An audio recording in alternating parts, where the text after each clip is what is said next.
Olá, queridos irmãos e irmãs, aqui quem fala é o presbítero André Sanches e chegou aqui para mim mais uma pergunta de vocês, que vocês colocaram aí nos comentários dos vídeos, e a pergunta de hoje é a seguinte: uma coisa me causou bastante estranheza quando li o relato de João Batista mandando seus discípulos perguntarem se Jesus era o Messias ou se deveria esperar outro. João Batista já não havia batizado Jesus e visto ali a manifestação de Deus?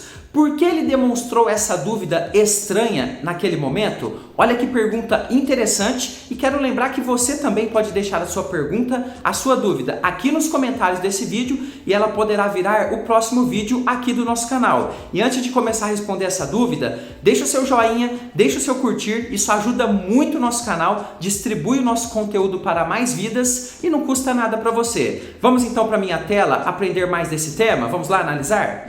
Texto na tela, Mateus 11, versículo de número 2, vai nos dizer o seguinte: quando João ouviu no cárcere falar das obras de Cristo, mandou por seus discípulos perguntar-lhe: és tu aquele que estava para vir?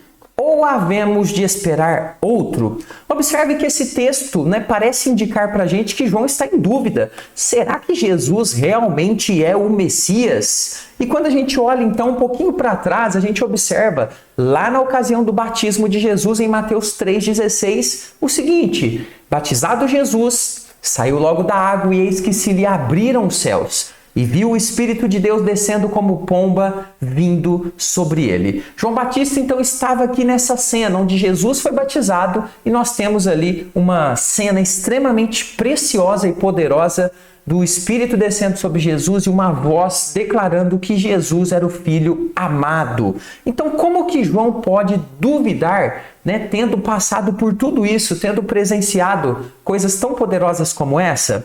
Qual a explicação de João Batista ter batizado e presenciado a manifestação de Deus sobre Jesus e depois duvidar se ele era de fato o Messias? Bom, para entender isso em detalhes, eu preciso que você fique até o final, e o primeiro passo é entender o contexto.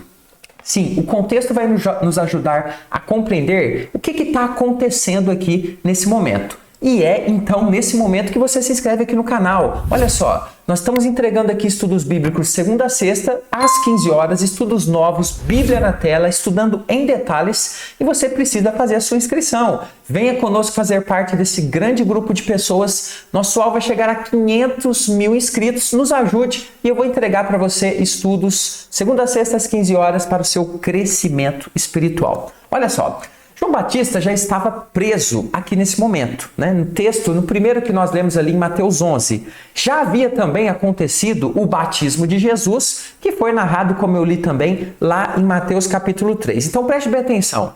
João Batista já havia batizado Jesus e estava preso por conta lá de Herodes, Herodias, toda aquela história que os irmãos conhecem muito bem. O ministério de Jesus também já havia começado, e as notícias sobre as grandezas feitas por Jesus começaram a correr por toda Israel e cidades vizinhas, inclusive, como nos narra aqui Lucas 4,37. Observe bem o texto. E a sua fama corria por todos os lugares da circunvizinhança. Então veja, João preso, Jesus então avançando no seu ministério, notícias chegando sobre grandes coisas que Jesus estava fazendo e realizando, grandes milagres, grandezas de Deus realizadas nessa terra, em Israel e na circunvizinhança. Preste bem atenção, guarde bem essa parte do estudo. O que João Batista então pensava a respeito de tudo isso? E é aqui que está o segredo para compreender por que João mandou perguntar se Jesus era o Messias. Preste bem atenção.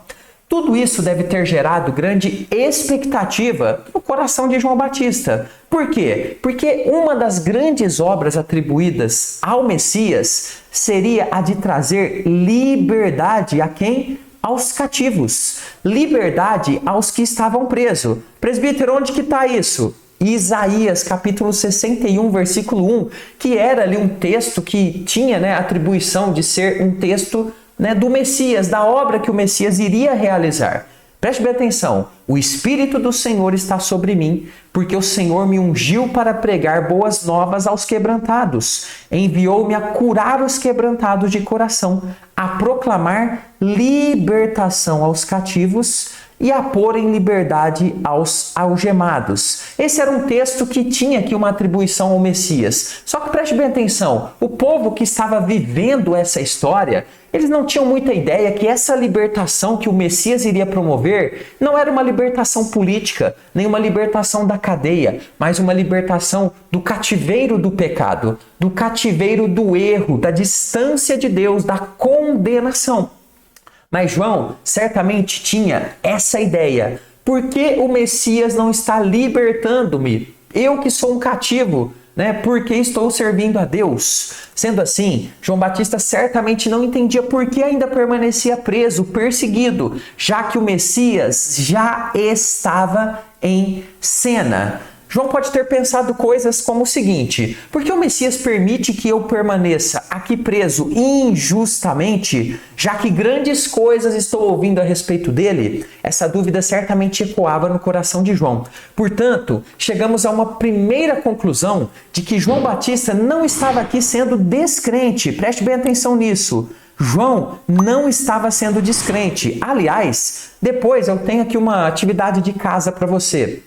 Depois leia todo o capítulo 11 de Mateus. Você vai observar que Jesus tece diversos elogios a João Batista. Sabe por quê? Porque João não estava sendo descrente que Jesus era o Messias, como que tendo falta de fé. João estava buscando entender, compreensão da atividade que estava sendo realizada pelo Messias. João estava buscando digerir tudo aquilo naquele momento extremamente complexo da sua vida em que estava preso injustamente, enquanto o Messias realizava diversos milagres aí pelo mundo. Será que existe algo que não compreendi bem? Esse poderia ser o pensamento de João Batista, ok? Então ele pede que os seus discípulos busquem esclarecimentos diretamente com quem? Com Jesus Cristo. Agora analise comigo esses esclarecimentos de Jesus. Observe o que Jesus manda os discípulos de João falarem para o próprio João Batista. Está lá em Mateus capítulo 11, versos de 4 a 5. E Jesus respondendo disse-lhes: Ide e anunciai a João o que estáis ouvindo e vendo. Os cegos veem, os coxos andam, os leprosos são purificados, os surdos ouvem, os mortos são ressuscitados e aos pobres está sendo pregado o evangelho, ou seja, a boa notícia. Observe que a resposta de Jesus, ou a resposta que Jesus trouxe ali, para que os discípulos de João levassem até ele, traz à tona as obras que estavam sendo realizadas pelo Messias, por Cristo. Obras claramente ligadas à ação do Messias no mundo, profetizadas lá no Velho Testamento. E aí você pode depois ler um texto de Isaías 35, 5 e 6, que são ali menções interessantes ligadas a essa obra do Messias. O que Jesus quis mostrar a João Batista é que a agenda de Deus estava sendo cumprida. Apesar de João não estar vendo ali, a ação de Deus como ele desejava em seu coração, por exemplo, com a própria libertação dele mesmo, de João Batista,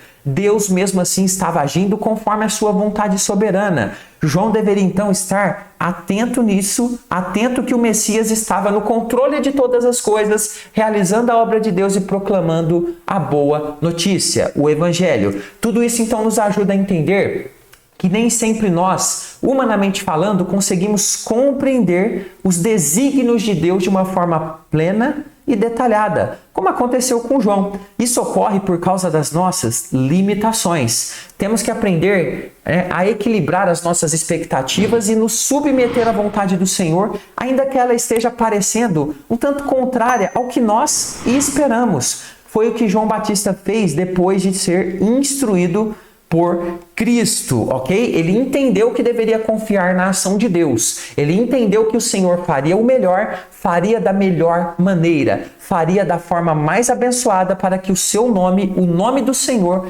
fosse engrandecido nessa terra. Portanto, querido irmão e irmã, João não estava duvidando do Senhor Jesus, mas buscando compreender aquilo que estava acontecendo, aquele turbilhão que ele estava vivendo enquanto estava preso e ouvindo notícias vindas de Jesus Jesus e com grande expectativa da sua libertação, que sabemos depois não ocorreu. João morre como um mártir ali na prisão e glorifica o nome de Deus com todo o trabalho que realizou, como sendo a voz que clama no deserto. E você que chegou até aqui é porque você gosta de estudar a Bíblia. Eu tenho um recadinho para você. Aqui no primeiro comentário fixado desse vídeo, eu tenho 2 links para você aprofundar o seu conhecimento da Bíblia. O primeiro link, conheça a sua Bíblia de capa a capa. Você vai estudar comigo a Bíblia de Gênesis a Apocalipse em videoaulas. Eu vou pegar na sua mão, vou responder suas dúvidas pelo WhatsApp. E o nosso mais novo curso, Apocalipse versículo por versículo, todos os 404 versículos de Apocalipse explicados frase por frase, palavra por palavra. Você pensa em investir no seu crescimento espiritual, nos seus estudos da Palavra de Deus? Acesse um desses links, veja ali os detalhes e vem estudar a Palavra de Deus comigo. Vou ficando por aqui, deixo mais alguns vídeos para o seu crescimento espiritual. Continue a investir no seu crescimento. Assista os nossos vídeos no YouTube, cresça na Palavra de Deus. Até o próximo estudo, fica com Jesus.